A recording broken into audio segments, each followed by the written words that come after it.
Don't go that way, Dagmar, a woman shrieked from the hallway. The cave trolls are...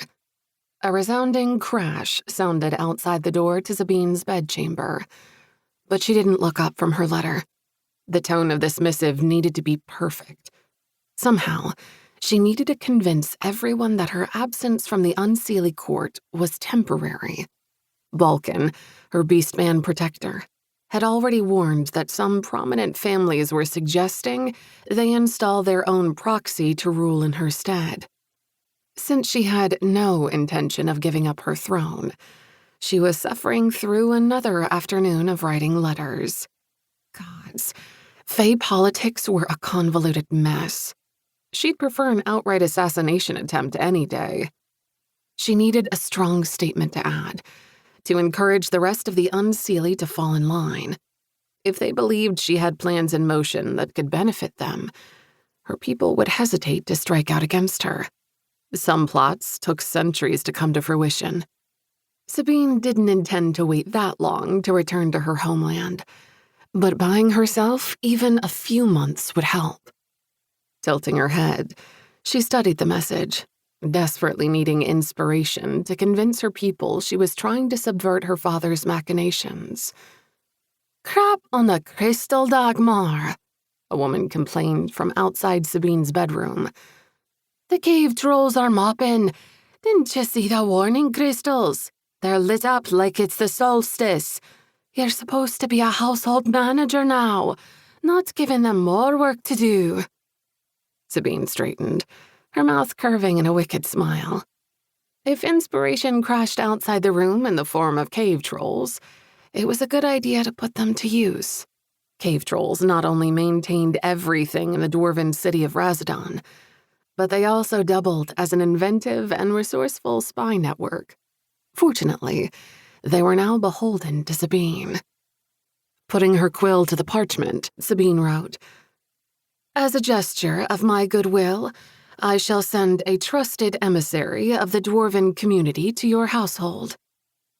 "Sorry, Mum," Dagmar said in a muffled voice. "I'll fix the crystals later.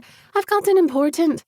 Babda's exasperation was evident when she shouted, "No, don't you dare move. I don't care if there's a soapy cave troll on your face. Wait until I reset the crystals, or the cave trolls will start climbing the walls. I'll never get them out of the chandeliers. And what in the name of Grobar's beard is a goat doing in the embassy?" "A goat?" Sabine shook her head in bewilderment and dipped her quill in the ink again. If she'd learned anything over the past week, it was that Dagmar was bringing another urgent message for her to handle.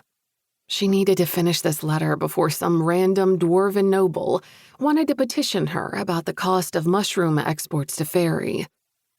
A faint headache bloomed behind her eyes. Fae and dwarven bureaucracies were more soul-sucking than being chased by the wild hunt. Dagmar's reply was muffled.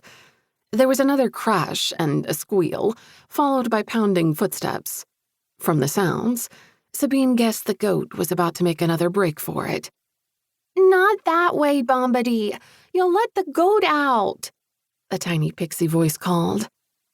"Oops, there goes the other bucket of soapy water. Gotta move faster than the goat, Bombadil. Shake off those suds and let's go." "No, don't shake. Eee!"